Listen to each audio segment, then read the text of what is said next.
Okay, let's unpack this. The Panama Canal, we hear about it all the time. Right. It's huge for global trade. What is it, about 36, 38 ships going through every single day? Yeah, something like that.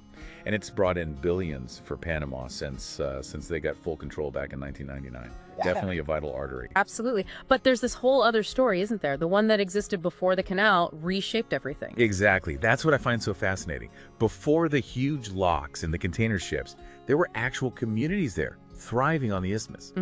Places like Otun, Empire, Guarana. These weren't just dots on a map. They were part of this centuries-old trade network connecting the oceans. People farming, trading, really making that corridor work long before the U.S. arrived with grand plans.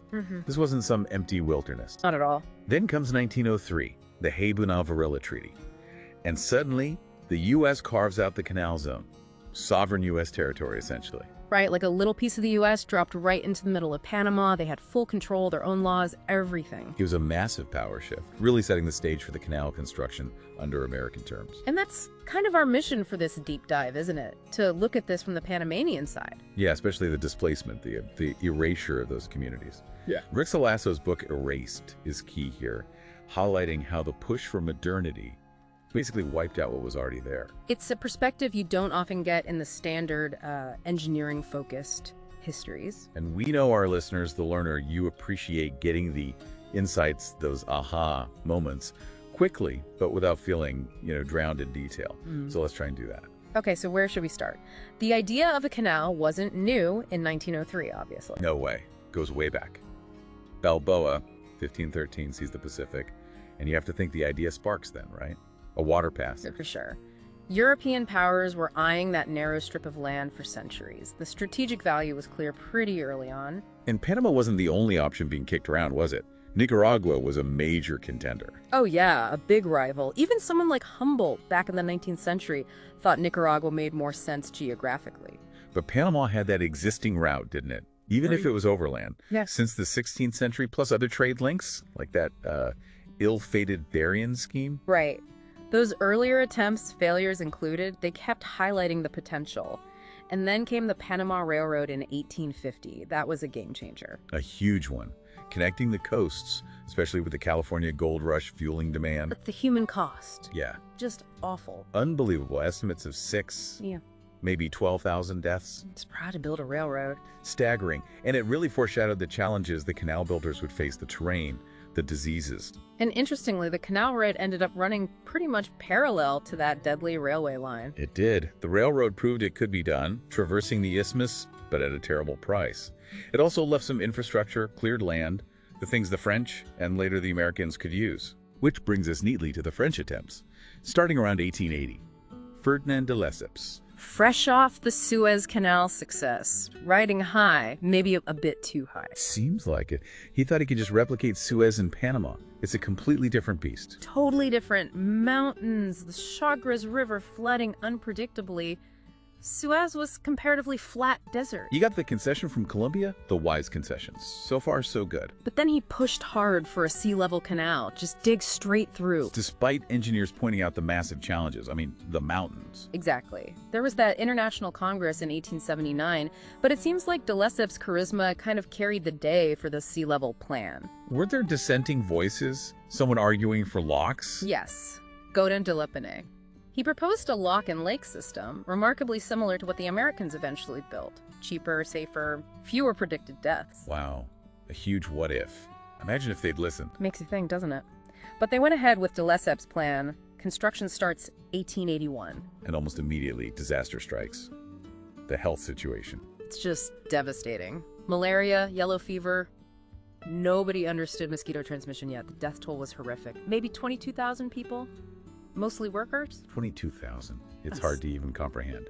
And keeping engineers, keeping any workforce must have been impossible. It was incredibly difficult. Plus, the engineering itself was proving way harder than anticipated for a sea-level cut. Now, they did eventually start designing locks, right? With Eiffel involved. Yes, Gustave Eiffel of tower fame. But it was too little, too late. The money ran out. Bankruptcy in 1889, a huge financial scandal in France. Ruined investors. A massive failure. But to be fair, they did do a lot of digging, especially in the Culebra Cut. And their surveys, their equipment, some of it was useful later. So they left behind this this failed project, but also, in a way, an opportunity. Exactly, a strategic vacuum, you could say. And the United States was watching very closely. Interest was growing, right? Yeah. Late 19th century, though initially they were also leaning towards Nicaragua. They were, but several things shifted the focus to Panama. Teddy Roosevelt was a big factor. Ugh. TR. Big believer in naval power, manifest destiny. Absolutely. He saw a canal as crucial for American strategy. Remember the USS Oregon during the Spanish-American War? Oh yeah, having to sail all the way around South America. That really hammered home the need for a shortcut, didn't it? It really did. Put the canal issue front and center. Then you had lobbyists working behind the scenes. Like Cromwell and Bernal Varilla, working for the French company that held the assets. Precisely. Philippe Benavarria especially was very active in pushing the Panama route. And the price tag helped, I imagine. Definitely. The French company offered their assets, the digging done, the equipment, the railroad for $40 million. That looked cheaper than starting from scratch in Nicaragua. Wasn't there some clever PR about volcanoes? Oh, yes. Senator Mark Hanna, a Panama proponent, supposedly sent Nicaraguan stamps featuring a smoking volcano to senators to highlight the risk there versus the supposedly more stable Panama. A bit of political theater. Whatever works, I guess. And then came the really pivotal moment. 1903, Panama's secession from Colombia. With, shall we say, considerable encouragement from the U.S. A polite way of putting it, U.S. warships conveniently nearby. It was strategically timed. Right. Colombia was dragging its feet on agreeing to U.S. terms for the canal.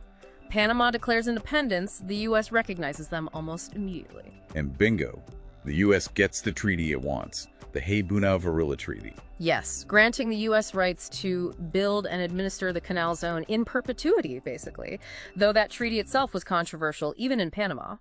Buna-Varilla, a Frenchman, signed it for Panama without much Panamanian input. Right, sowing seeds of future conflict over sovereignty right there. Definitely. But for the U.S., the path was clear. They took over in 1904. Inheriting a mess, though. Depleted workforce, rundown equipment, the disease problem still looming. True. But they had learned from the French failure. Two key figures stand out initially. John Stevens. Right, John Frank Stevens. He came in first and focused on the basics. Rebuilding the railroad, improving housing, sanitation, recruiting a proper workforce. He realized you couldn't just throw men at the problem. And crucially, tackling the diseases. That was William Gorgas. Based on the recent discoveries about mosquitoes carrying yellow fever and malaria, Gorgas launched this massive sanitation campaign. Fumigation, draining swamps, screens. And it worked. Dramatically. It wasn't perfect, and mortality, especially among the black West Indian laborers who did much of the hardest work, remained tragically high compared to white workers. But yellow fever was essentially eliminated and malaria drastically reduced. It made the whole project possible. A huge difference from the French experience. And Stevens also made the call on the canal design, right? Yes, he was instrumental in convincing Roosevelt that a sea-level canal was impractical and that a lock and lake system similar to Godin de Lepinay's old idea was the way to go. Creating Gatun Lake using locks to lift ships up and down. Exactly. A massive artificial lake which actually reduced the amount of excavation needed significantly. Then Stevens resigned, and George Washington Goethals took over. The Army engineer who saw it through to completion. That's him. Oversaw the final massive push. The scale was just incredible. The workforce rigidly segregated. Yeah, the gold roll for Americans, silver roll for others, mainly West Indians. Lower pay, worse conditions. Stark reality of the project. But the engineering feats were undeniable. The Culebra Cut, later Gaillard Cut, digging through the Continental Divide, building the huge Gatun Dam, the locks. Unprecedented stuff at the time. Absolutely. And finally, 1914, the canal opens. Global shipping changes forever. Okay. Engineering triumph, strategic victory.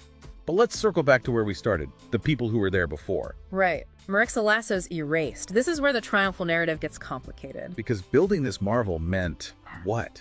Displacing tens of thousands of people. Estimates are around 40,000 Panamanians. Entire towns, the ones we mentioned, Atun, Empire, Guarana, many others, literally wiped off the map. How? What happened to them? Some were flooded by the rising waters of Gatun Lake. Some were buried under the excavated rock and soil to spoil. Others were just systematically dismantled, taken apart. Gone. It wasn't just about clearing the construction path then. It seems to have been more than that. Lasso argues there was a deliberate effort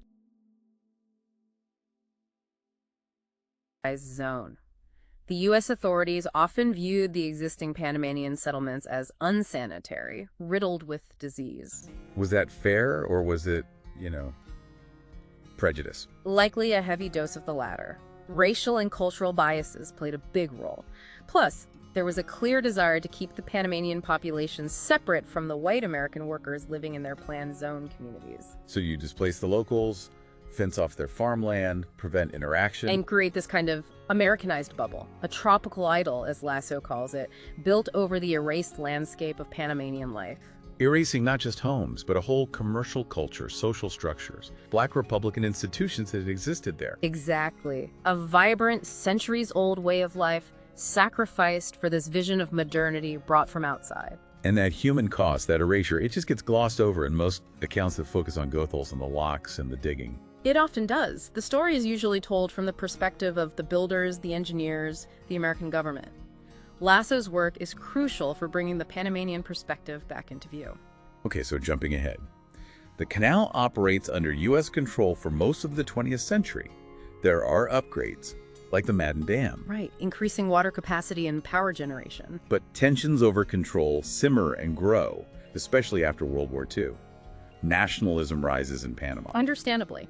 Having this strip of foreign-controlled territory bisecting your country, it became a major point of friction. Riots in the 60s. Leading eventually to the Torrijos-Carter treaties in 1977. A landmark agreement, phasing out U.S. control, setting the stage for the final handover. Which happened December 31st, 1999. Panama finally assumes full control of the canal. A huge moment for Panama, and by most accounts, they've run it efficiently and profitably since then. Yeah. The story doesn't quite end there, does it? There's been recent talk. Yeah, late 2024, early 2025. Statements from Donald Trump suggesting the U.S. should maybe think about getting control back, citing concerns about efficiency, tolls. Followed by a bill introduced in the U.S. House, the Panama Canal Repurchase Act. Which obviously caused a stir. Panama rejected the idea firmly, but it raises questions, doesn't it, about sovereignty, control over vital global infrastructure. Is the story really settled? It makes you realize how complex this all is. It's not just concrete and steel and water. It's history, politics, people's lives. Absolutely. The engineering is incredible, no doubt. But the full story includes the displacement, the erasure, the long struggle over sovereignty. Understanding that erased history gives a much richer picture. So, the final thought for you, the learner.